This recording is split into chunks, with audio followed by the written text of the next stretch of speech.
underside of your feet parallel to one another, about 3 or 4 inches apart. And just breathe. Okay, shoulders up and back. And back.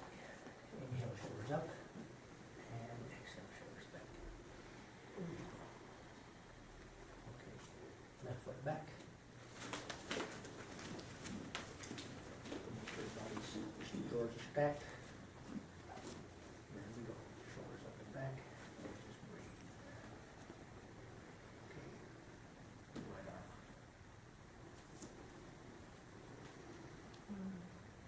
Switch arm. Left arm up. Right, good, good. Okay, yes. That's it, there you go. Okay, just go back down again. Okay. Inhale your left arm. There we go. Now reach real tall.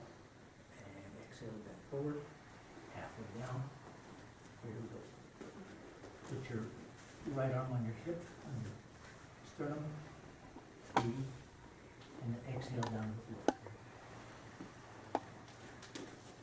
One more cycle of breath here.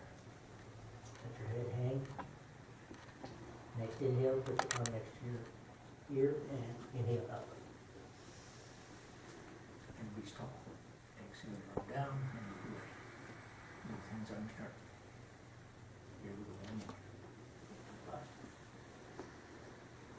And exhale forward. There we go. And exhale down the floor. Let your head hang.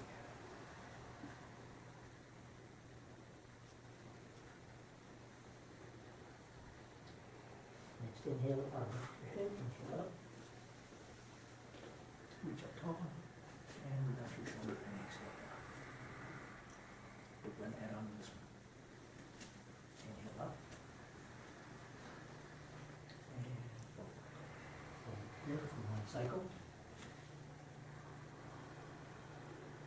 Next exhale, down the floor, both arms down.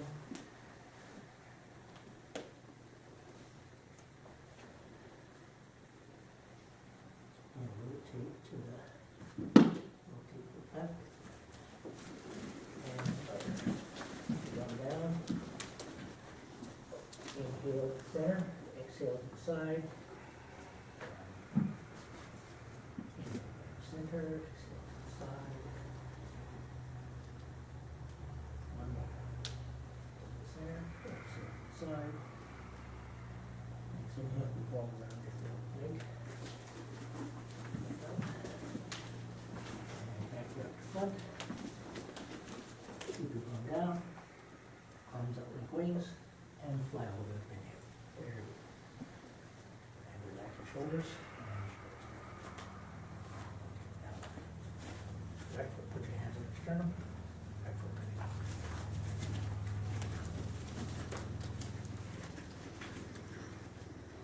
Inhale your arm up. Reach up nice and tall. Exhale down. Next exhale on the floor.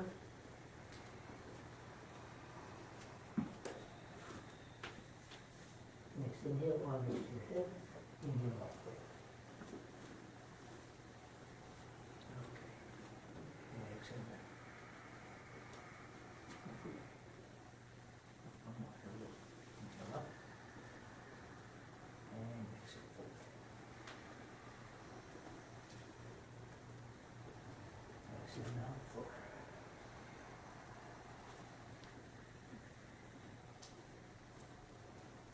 Inhale up. And exhale down. We're going to add on to this one. Inhale up. And exhale forward. Exhale both hands to the floor. And you fall to the spot.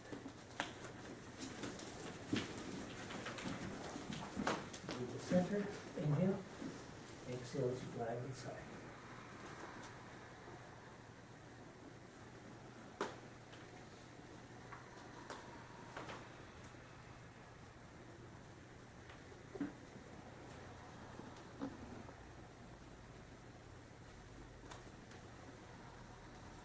Inhale, we roll around your forward foot.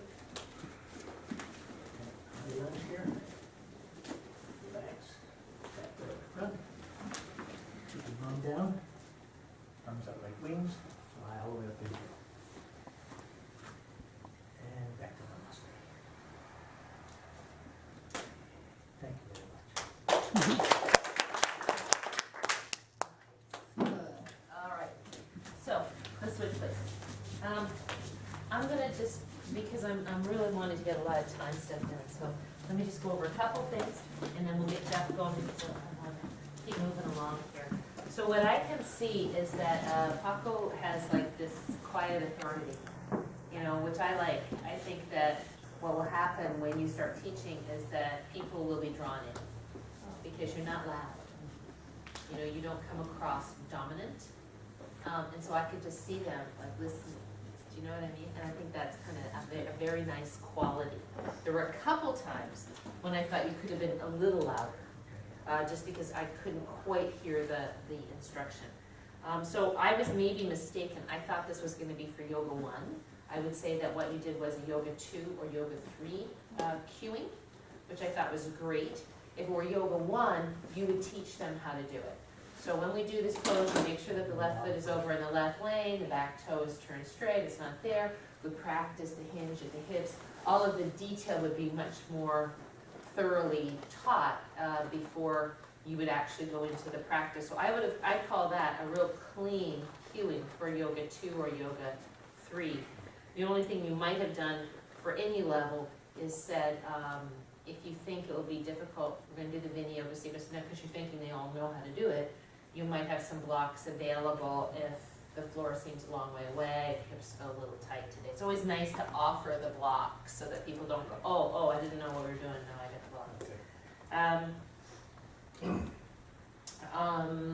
And so I loved when you said one full cycle of breath. I thought that was an educated thing to say, and it would give people education, you know, one full cycle of breath, an inhale and an exhale. Hopefully they would know what that means.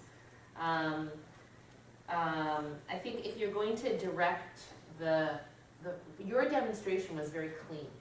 That was really nice. I didn't see anything that made me go like, ooh. And that's great, because it's hard to demonstrate well when you're talking, because you sort of just, sometimes you kind of mark it, because you're trying to not, you're thinking, and so the demonstration was nice and clean. If it were Yoga 3, you would only do maybe one to get them going, but then you stand up and watch, right? So that's why I would call it Yoga 2 or Yoga 4. I mean, you'll notice that sometimes when you come to Yoga 4 classes, I'll do it with you, because I'm assuming you know what you're doing, and it might just be that I've come from somewhere, and it's good for me to do a little something too. And so by that point, I know that you should know what you're doing, and I'll do that as a warm-up, and it'll get me ready to go. I also liked that you used the downtime to quiet yourself, because you were nervous when you began. Then when you got there, you took your full and complete breath, and you were able then to get more confident and to get the nerves out. And I think that's a really good tip to remember, is that when you're teaching, if you start to feel yourself getting really nervous, go to your breath, you know. So what if you miss a few directions? If you're breathing slowly and quietly, all of your details you're trying to remember will arise and you'll calm down. So I think that's awesome. If you're going to cue the forward motion, though, I wouldn't say bend forward. I would say take the hips back to bring the torso forward, because we're remembering that whenever we want them to go forward, and that we don't want them to think forward. We want them to think hips back, yeah? I thought you could have, since you were cueing the whole thing, you could have used more varied language. It was similar all the way through, although it was good. So like when you said, take your arms out to the side like wings and fly them all the way up, that was really great. I could have heard that more than once. But just the overall direction, there could have been a few little details like don't forget to draw your belly into your spine, create stabilization. So each time you do it, you can add a little variety, add in another detail, yeah? Your sternum, by the way, is not back here. Hands on sternum. He said sternum instead of sacrum. That was funny. The other S word. I thought that was humorous. Well, didn't we have something like that one time before? What was it? How do you say it? The Coccyx? Coccyx? Yeah, or something like that. That was funny. For spider, I wouldn't say rotate to spider, because rotate is like rotate around an axis. I would say turn to spider, right? Because rotate, then you could think, oh, I have to turn my spine first, and we wanna make sure we move our feet as we go. So these are really, really picky little points. But overall, I thought the cueing was really good. So excellent. Next time, if we have somebody to teach something for Yoga 1, make sure you're teaching it, not cueing, yeah? All right, cool, thank you very much, good. Jeff, yes? So what I would like you to do before you do this, actually, no, let's just see if I can guess, and I can guess. All right. Yeah. We're going to be doing a sequence that includes side angle, triangle, etc. So if you need to move some stuff, get some blocks. Do Go ahead you and need to move? Do you need to- No, you're fine. Yeah, just if you need some space, go ahead and shuffle your stuff around.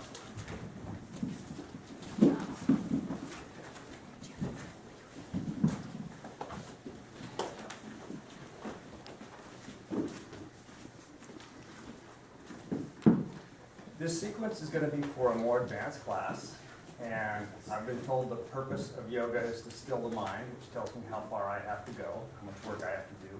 So while we're going to get a little bit of a stretch out of this, maybe a little strengthening out of this, I would invite you to focus on your breath throughout. And if you find yourself having a choice between staying your breath or being in sync with the class, stay with your own breath. Just try to bring your mind back to that at every opportunity. So, breathe in,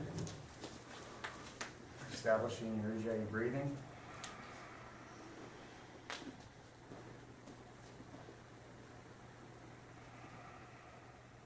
Inhale your arms up. Exhale, fold. Inhale halfway up.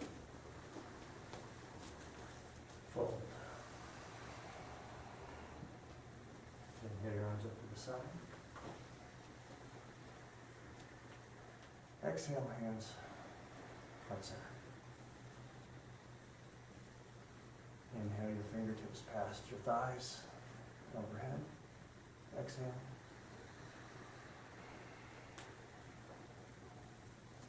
Halfway up. Exhale, fold. Inhale your arms up.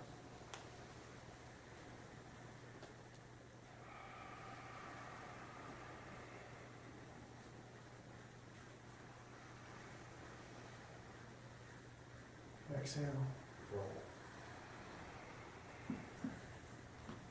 Halfway up. Exhale, fold. Inhale your arms up. We'll stay on Uttanasana on this one. Stay for your exhale.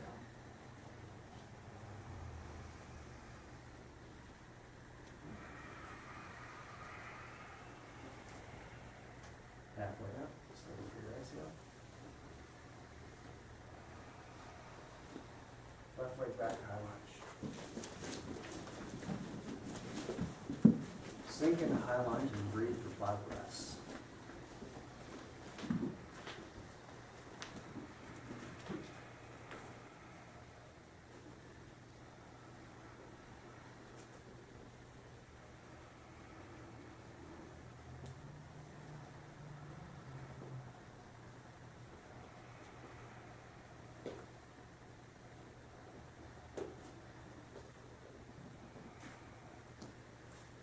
We'll be coming to crescent on your next exhale. Scoot your left leg a little bit forward. Inhale your arms alongside your head. Inhale up to crescent. Exhale. Back to your back heel. Inhale up. Exhale. And palm tree.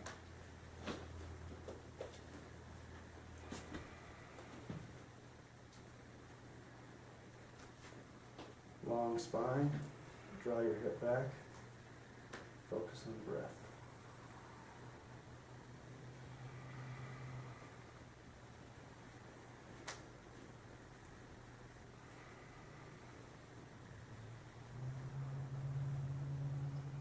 next inhale, inhale your arm up. Drop your heel, warrior two. Check that your thigh is outward, your spine is straight, back leg. Your feet are in alignment.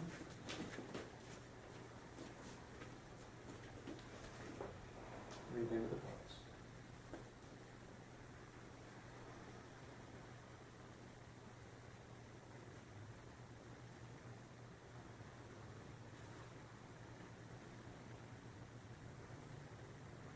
And next exhale, hands to your hips.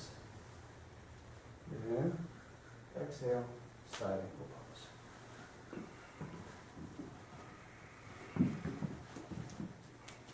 Inhale your arm past your ear.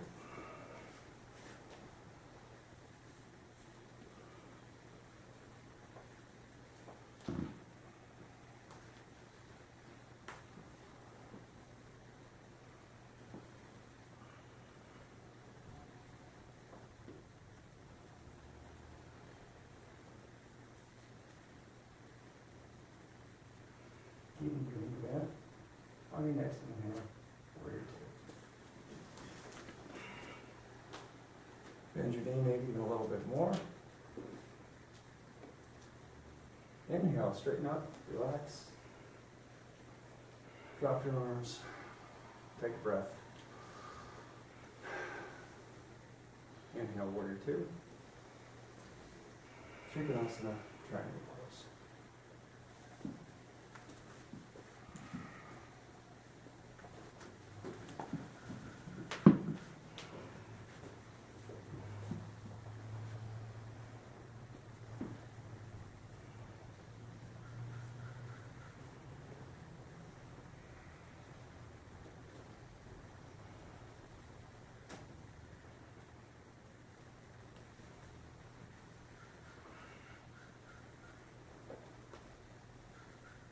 Exhale your arm to the window, to the front of the room.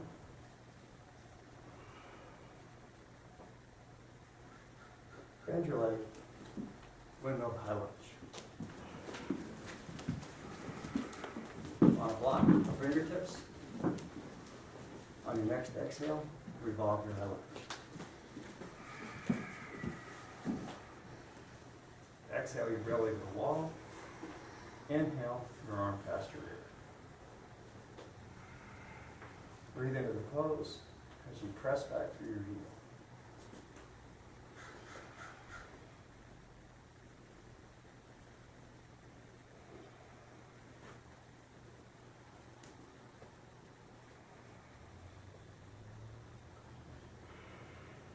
On your next inhale, open your arm up.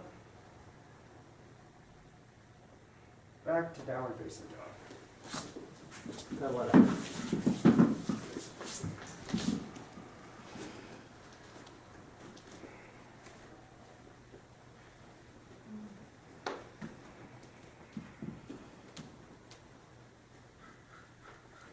Inhale your left leg forward. High lunge.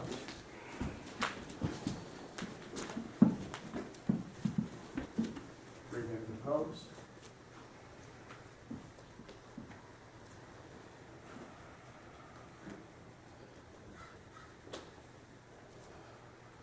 Press through the back heel.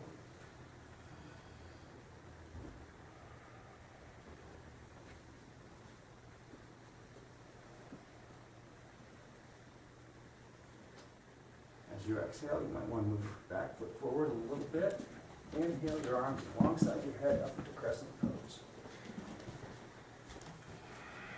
Exhale, press through the back heel. Inhale, all the way up. Exhale. Lower your left arm. Pull your hip back as you breathe into the pose.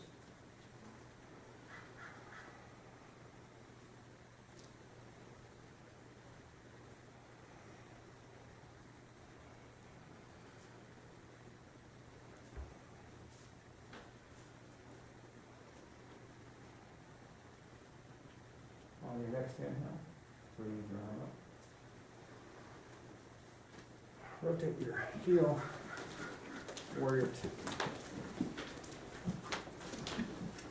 Breathe into your warrior two. Notice the alignment of your feet, the alignment of your torso. That your shoulders are relaxed and down.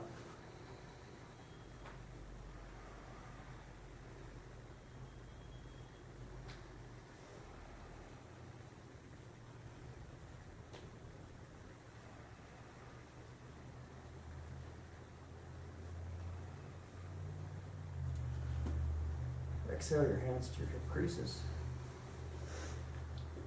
Breathe in, exhale, side angle pose. Exhale your belly to the wall. Inhale your arm past your ear. Strong through the back leg. Focus on your joint.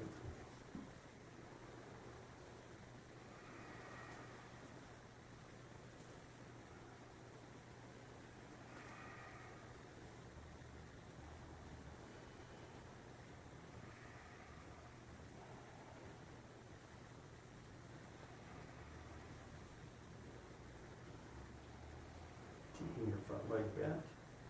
On your next inhale, warrior two. Inhale up, hold your warrior. Exhale. On your next inhale, straighten up, relax. Arms down. Inhale, warrior two. Exhale, triangle pose.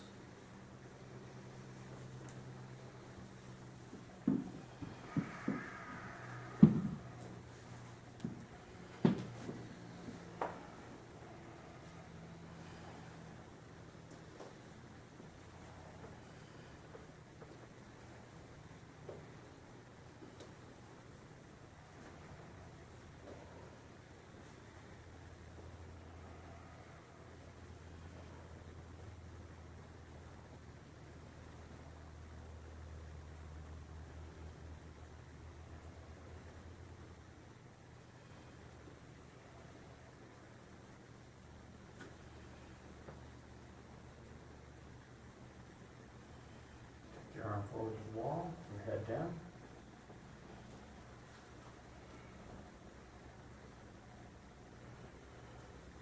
And on your next inhale, windmill to high lunge.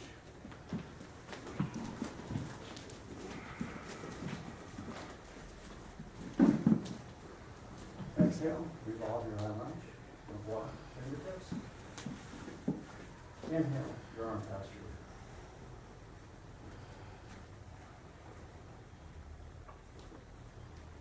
Press back to your heels and pull your hip back. Breathe into the pose.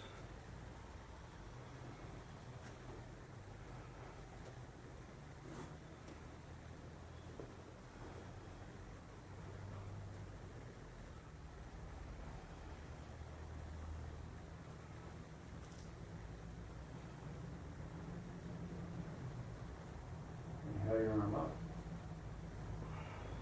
And downward facing dog.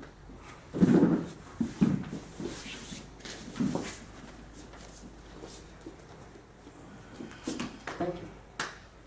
Okay.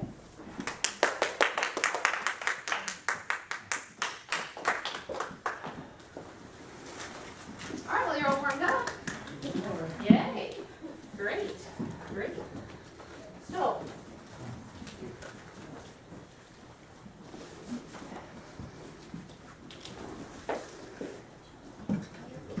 what do you think of the sequence? Loved it. It's like yin. It's like yin.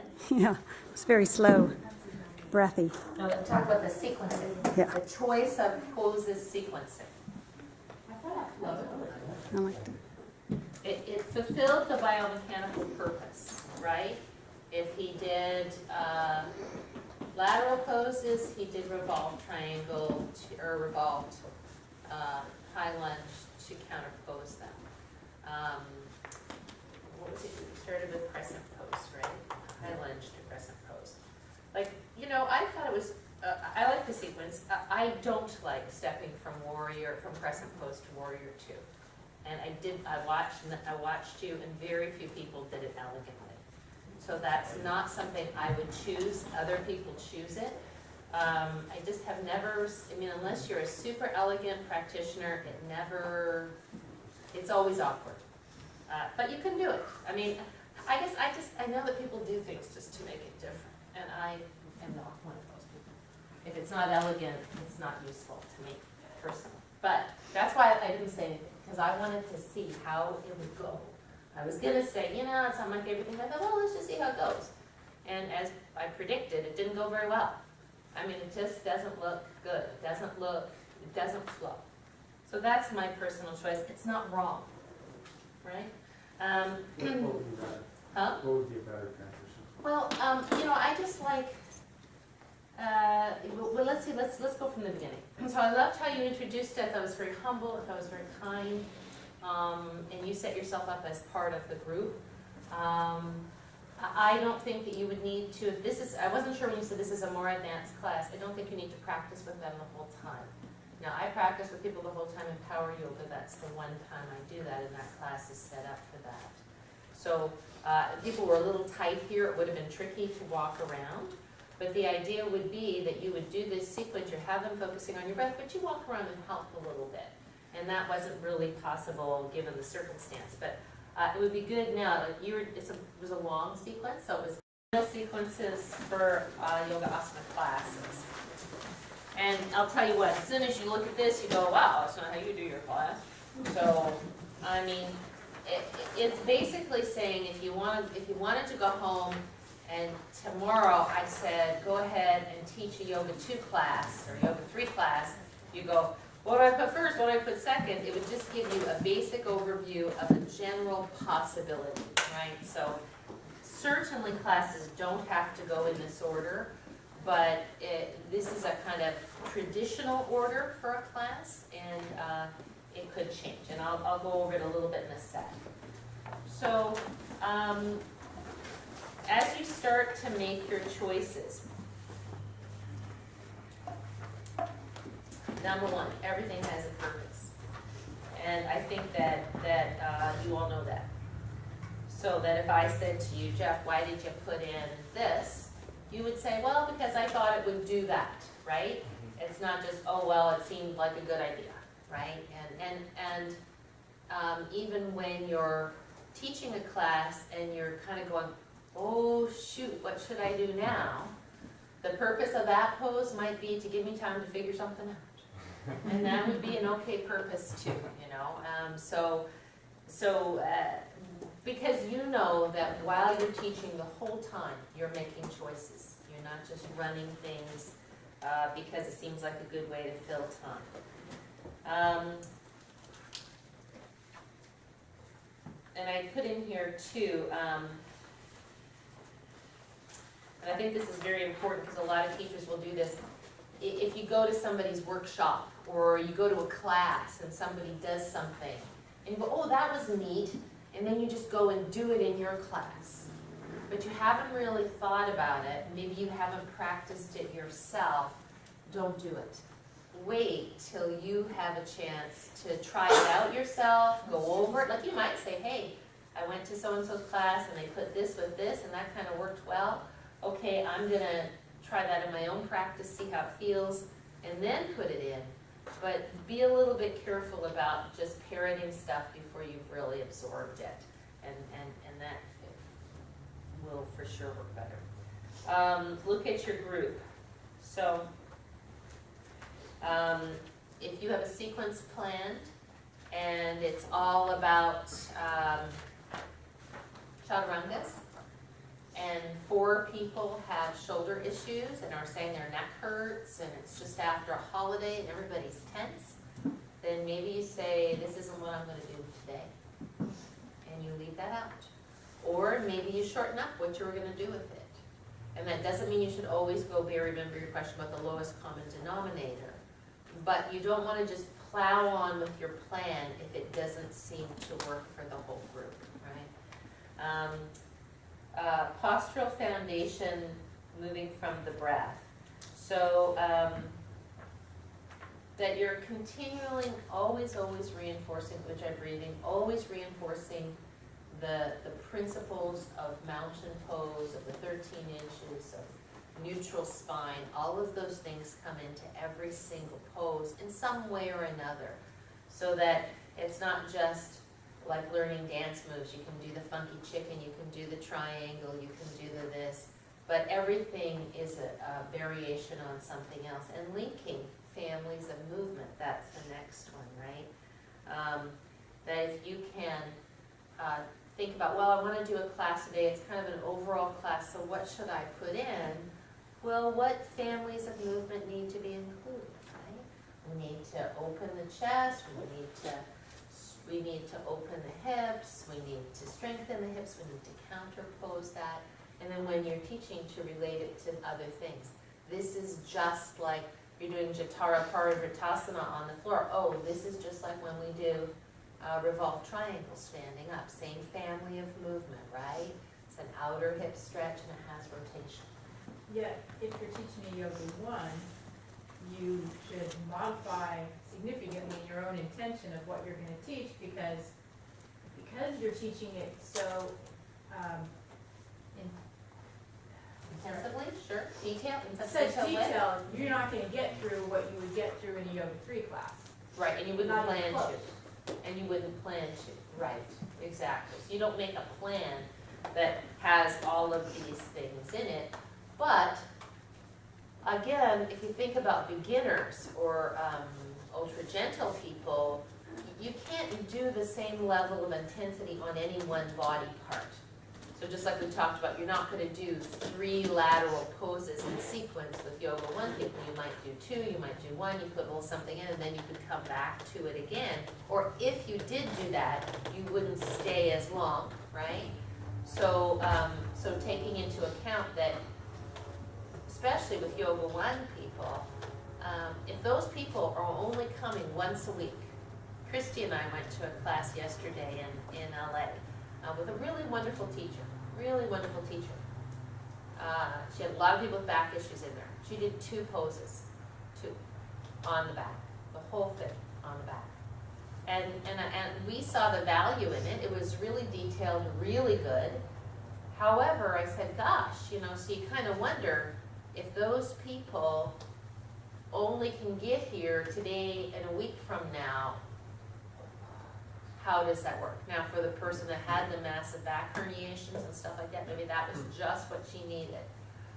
Maybe they're all coming to other classes, so you never know what's going on in the teacher's mind when she makes those choices. But I will say for our students, a lot of people can come, well, especially Yoga 1 people, can come once a week.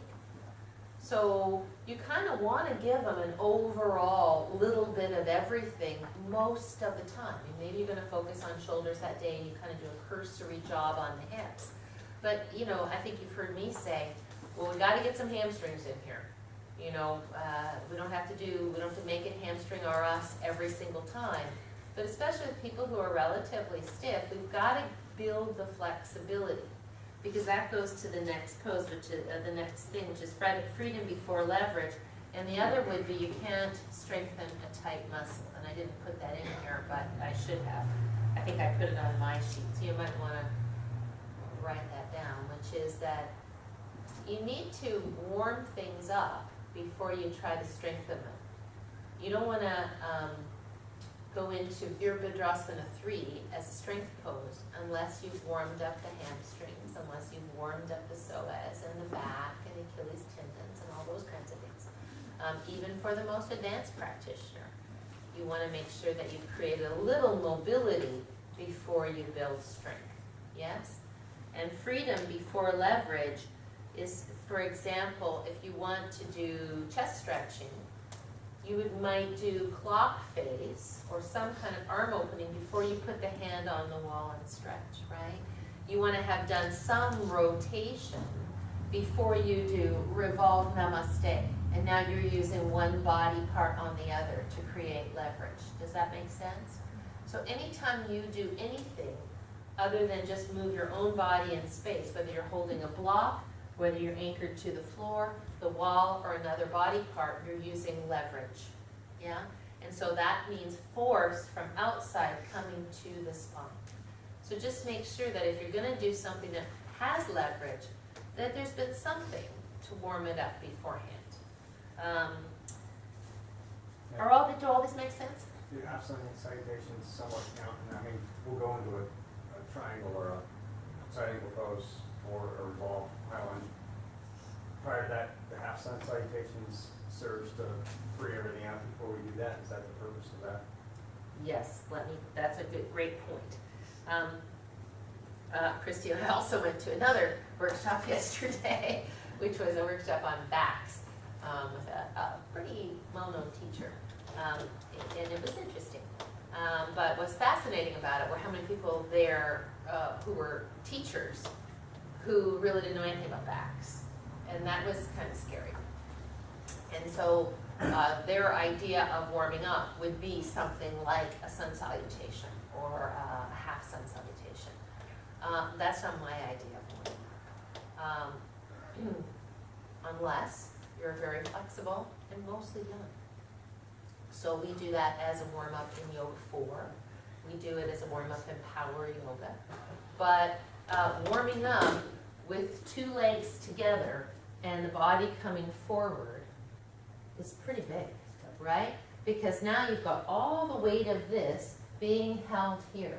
So if you gave that to a Yoga 1 student like Tony with the back herniations, you could have the ambulance here. Do you know what I'm saying? So that's why the warm-ups for that group, as we've discussed many times, might be something like Vinyasa Yoga. But you're right. And when you look at our sheet, I've put some warm-ups on here, and I'll go over those in a sec. So you're right.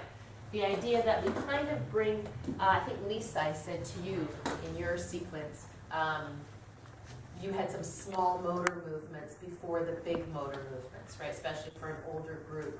So if you have people coming in, and you've got them standing tall, particularly if they haven't been moving much, or maybe they've been sitting all day, you would want to get some big muscles moving rather than starting with neck or starting with wrists or starting with ankle circles, because you've got to heat the core a little bit. And I don't just mean core here, I mean the core of your muscles. You bring up your whole body muscle temperature by doing something, whether it be hip circles or Vinyasa Yoga or anything like that. And that's why we have a warm-up, right? And with the Ashtanga-like things, the sun salutation is a warm-up, and those people are warm and flexible. And in a way, it's kind of nice that they do that because they're so flexible. It kind of warms them up without overstretching them. Do you know what I mean? So for people who are really, really flexible, let's see, balancing the practice physically, pose, counter pose, right? So I think you guys are all, you ladies and gentlemen are all familiar with pose, counter pose, but we recognize also that it doesn't have to be right away. You don't have to do, revolved high lunge right after you do warrior 2 side angle pose. You could put in triangle pose. You could do Ardha Chandrasana with certain groups. But it has to get in there pretty soon before you start a whole other thing.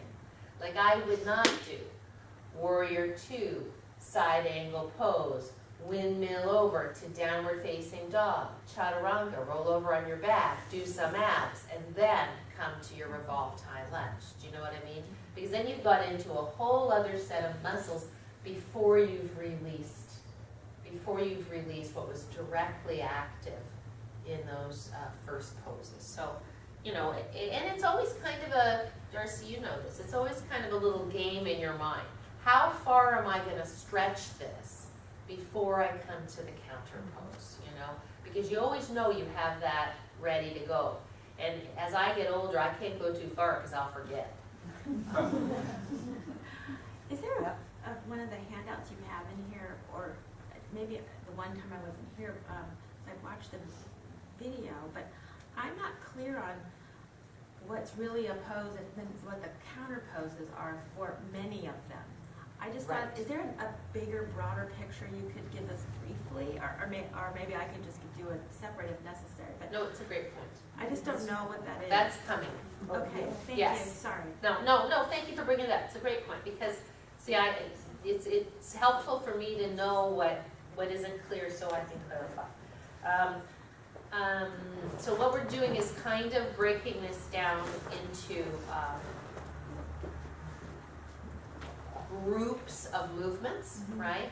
And we did talk about, for example, in the revolved poses, that those counterpose, so if you're going to stretch your abductors in revolved triangle, in revolved high lunge, in revolved namaste, those are good poses to counterpose the lateral poses. Does that make sense? We did talk about that, Can correct? you say that again? Just Sure. revolve, triangle, Anything that stretches the IT band and the abductors and the quadratus lumborum is going to counterpose external rotation poses that stretch the adductors and contract the abductors. So all of the revolve poses are counter poses for the lateral poses in general. Yes? No, tell me, because if I didn't make that clear, I need to make that clear. Yeah? Okay.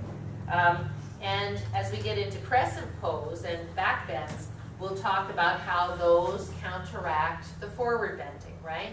A back bend counteracts a forward bend. Outside contraction counteracts inside contraction and vice versa. Yeah? And as you start sequencing, that's when that becomes important. But if I have not made that clear, please let me know, because I won't, it won't offend me. I want it to be clear. Okay, then I have a question slash Yes. request, Yes.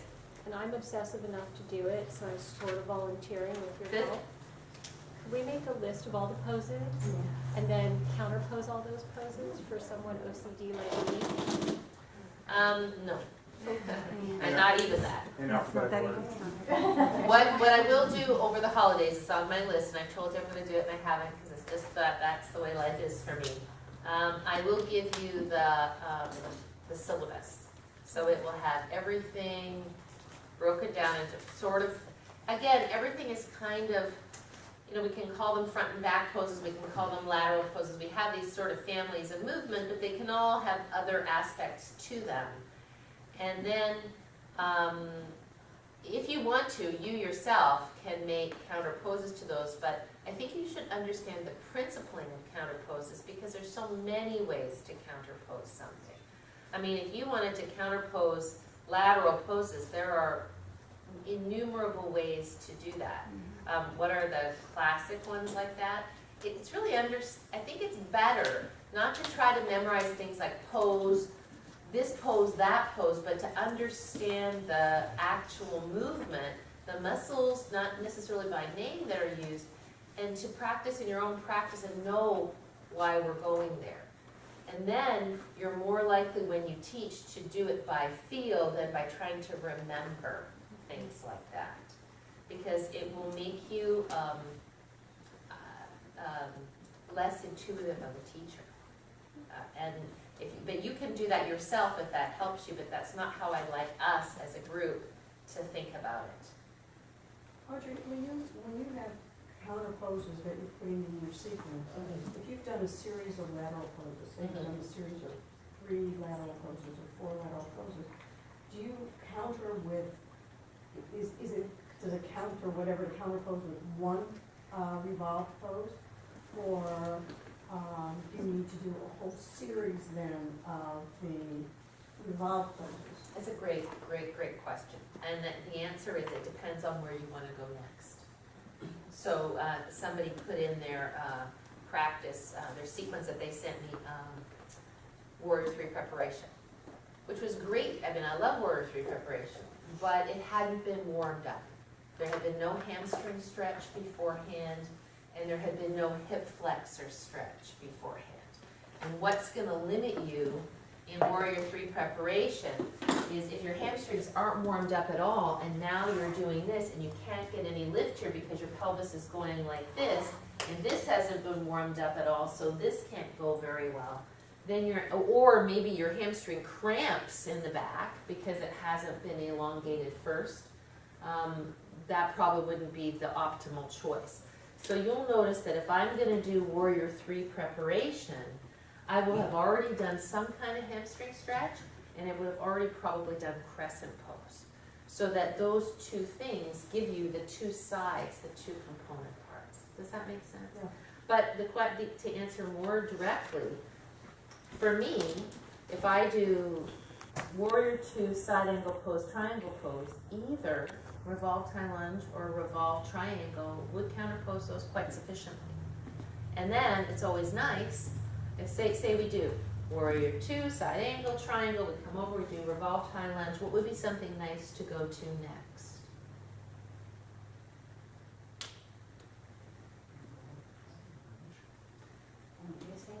Warrior 2 side angle pose, Warrior 2 triangle pose, come on over, revolve tie lunge. Now you've just stretched this, now you're stretching this. Where would be a nice place to go possibly? There, Crescent. Crescent. Harbor Reader, RHG Crescent. Partially. Right? Because think, you've been here, this is active, right? Get a little stretch of it in triangle pose, but then you're back here again. I mean, you could go to crescent. Crescent would be a good choice too. I wouldn't have any problem with crescent. But like for me, when I've just stretched this and I've just stretched that, that's when I want to go down the midline. Maybe you've already stretched that. Maybe you've already done some hamstring stretching, in which case crescent would be the next choice. Does that make sense? And that's kind of how I want you to think about it. I want you to think about where have I gone in the body, and now where do I need to go in the body? Not what pose is it, but where do I need to go? And oh, yes, for this part of the body, there are these poses. Yeah, and there's not that many of them. I mean, especially in standing pose. So, I mean, you know, I would not put a down dog there, because now I've been in this hip quite a lot. I would do something. I would either do hamstring stretch or I'd do crescent pose. I'd get out of this hip a little bit. Well, you know what? It might be down dog. It depends what you've done before, right? If I'd already stretched that hip out, done a little crescent pose and a little hamstring stretch, maybe I would go to down dog. Yeah. And so this will be the tricky part for sure. It's not. That's the whole art of the whole thing. That's what makes it kind of. You go and you go, oh, that felt good, or that didn't feel good, right? Because it didn't make sense. Your body was kind of crying for something and it didn't get it. Do you know what I'm saying? Okay. Remember, these are just, there will be more sequencing, but I want you to start thinking like that. So that's why I wanted to go into this now rather than just doing pose, pose, pose, pose, pose. Be aware of too much time on one body part, especially with pressure. Doing 3 or 4 practices in a row on the knees might be easy for you, but for many people it becomes a survival practice. Oh, I didn't even remember I wrote this. And their attention to what you're doing is reduced. So I did see a teacher do, okay, we're going to circle our hips, then we're going to, we started in Virasana, we're going to circle our hips, we're going to do cat stretch, now we're going to do gate pose, and then it's just knees, knees, knees, knees, knees. And it, you know, maybe for a yoga 3 or 4 practice that would be okay, but it probably wouldn't be necessary to do that. But that would be a long time on the knees. Too much time on the wrists. For standing on one leg, in a yoga 4 class, standing on one leg for half an hour, no problem. But staying on the left side, the left side, the left side, the left side for yoga 1, unless there was a lot of stretching going on. Like we the other night in, what class was it?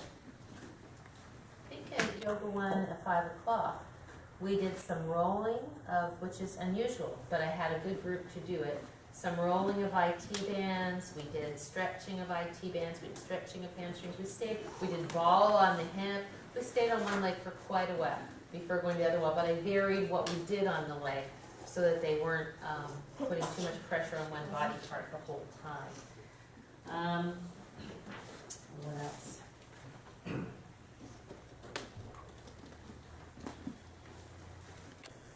Balancing the sequence emotionally. Consider the emotional effects of physical postures. So especially with beginners, stillness is difficult and uncomfortable, always feels better to move. So if you're gonna be doing stuff that leans forward a lot, you're doing hamstring stretch, you're doing triangle or revolved triangle, you're doing all of these things, they're down, they're down, they're down, they're down.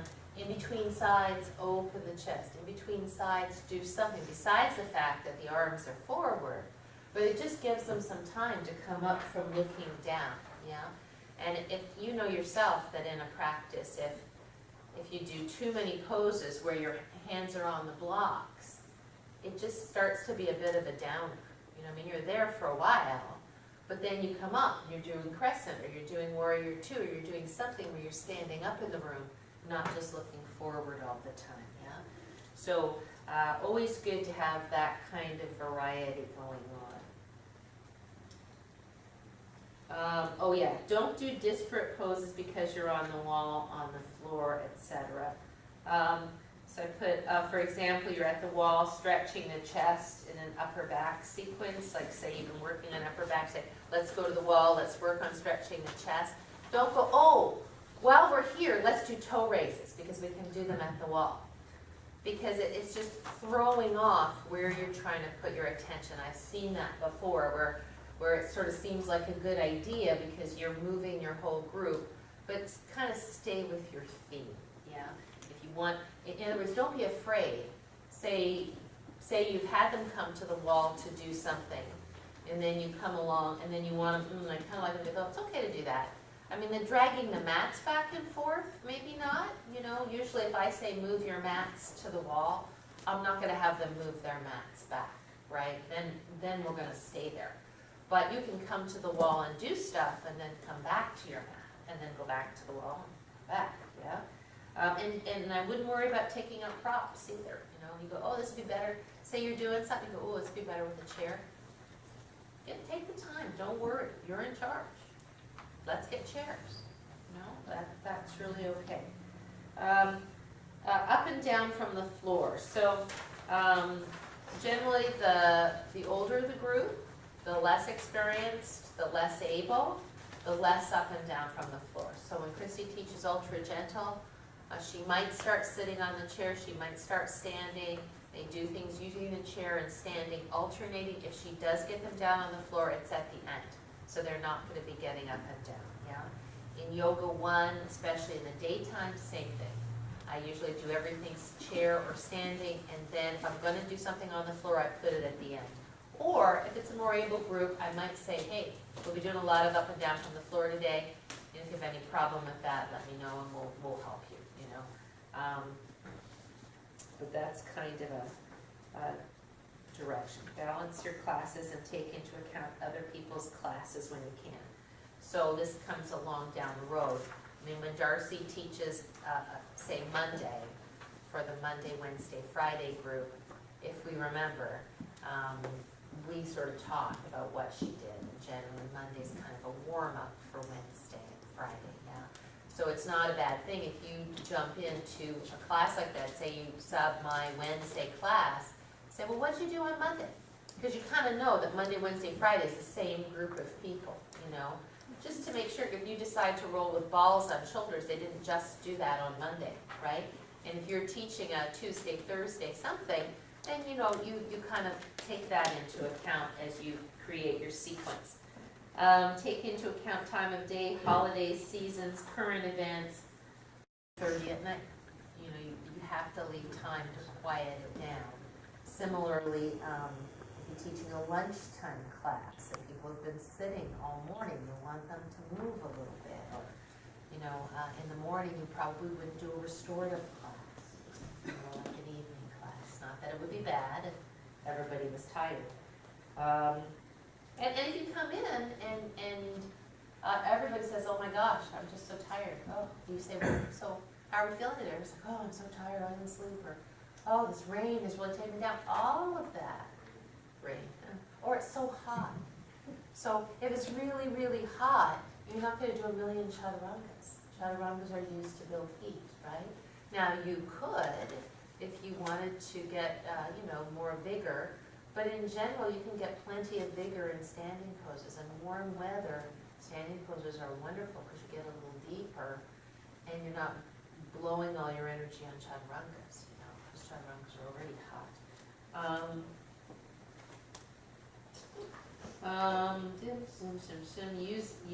I just put that there, jeez, yeah.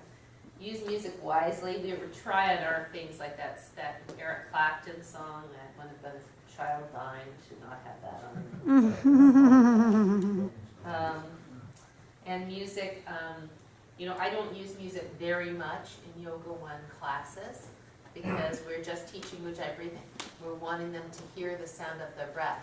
If they hear a song and they're distracted by it, they're not really paying attention to this. So personally, I'm not so into contemporary vocal music, except if it's a power yoga type class or a fun class, because it's really distracting. But we kind of have played with some playlists where we put a little bit in here and there just to, because it does create a mood. And so just really, once we get to music, we'll talk about that. But how sometimes music can really affect you in your practice. And if it's too staccato or too jarring, it can be really uncomfortable. All right, now let's just go to the other sheet, which is general sequences for yoga asana. Okay, that's one question that Yeah. just kind of came into my head. I know here you don't do like series of classes. Is there a reason to have or to not have a 6-session series so that you as the teacher are able to, plan a sequence over the next 6 weeks and feel fairly confident that it's going to be the same people that are going to move along and progress in life? I think that's a really good thing to do when you have 2 rooms. The challenge is that you're taking up a prime time where you could put in a good number of people. And especially here, we haven't been super successful with having people sign up for series. I did try that, at the last yoga school I owned before this, and this one, and even here, in Marina Del Rey, every Monday night, I had a free introduction. For years, I taught an introduction to yoga at 7 o'clock at night, or I think it was 7 after the first class. And I would have anywhere between, 5 and 12 people, sometimes 20 people show up every single week. It was a major city, right? If I did that here, we'd probably have 2 people sometimes, 12 people sometimes. So that's the main reason, because I agree that is a really good thing. It's just like our kids' things, when we try to put together things for kids, and the parents say, oh, if it only wasn't Tuesday at 3. And you have to put it 2 at a time, right? And if we put it at 6 o'clock when it's a great time for everybody, all the other 6 o'clock is the prime time. So so that's the reason, yeah. I even think at first, maybe before you were here, Darcy, I don't know, Kristen, I did do some introductions to yoga on Saturdays.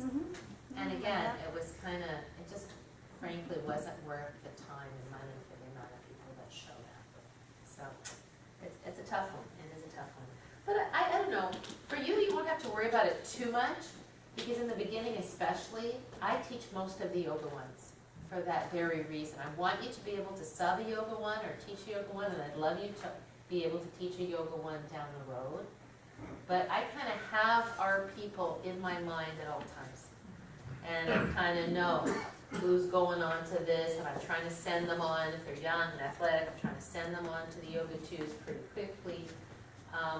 And then that way I know that once they get to you or they get to Allison, they've kind of had the foundation, right? And they get that syllabus, over the course of a couple of months. So like come January, we will be in definite fundamentals mode in every single class, right? Because then it'll be all the New Year's resolution people, which is great.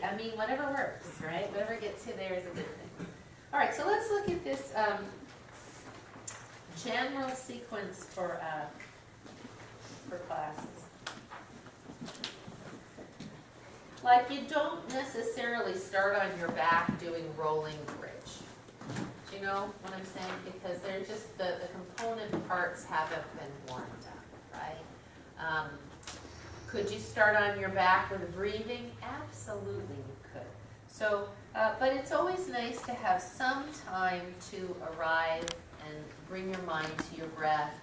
You might ohm, you might not ohm. I'm not so attached to beginning every class with ohm. Sometimes I don't, because I can, especially in Yoga 1 classes, because I can see that people are already uncomfortable. They're just going, oh yeah, sitting on this block is okay. So I just get through it and then I go.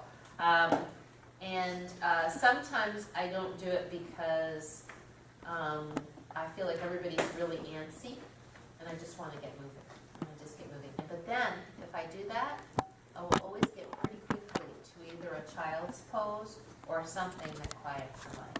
It's almost like get out the initial, you know, energy and then get kind of quiet.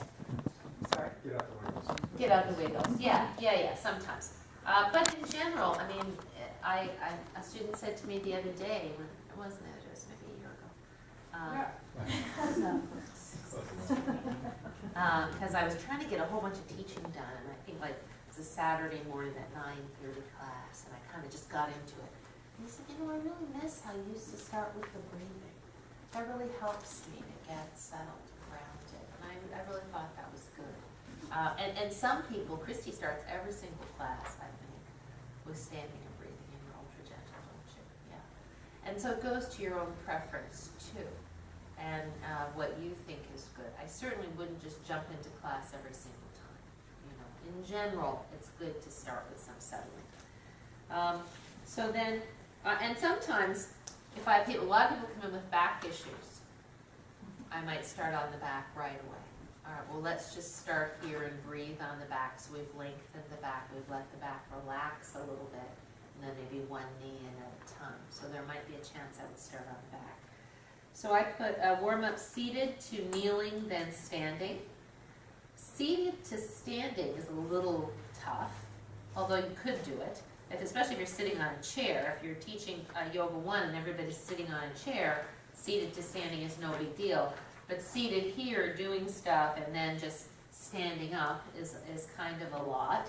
On back to kneeling and then standing is kind of nice. Standing, obviously, or seated on the chair to standing, I said that.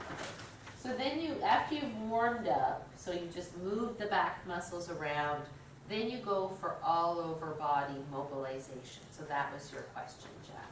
With a more advanced class, all over body mobilization might be sun salutations. With a Yoga 2 class, Vini Yoga is a great one for that because it's something they've learned in Yoga 1 and it does all kinds of good things. And then there's the movie Groovy, this thing. And what about the Surya? That's sun salutation, Oh, right? that is? I didn't know So Surya is sun, namaskar means salute. So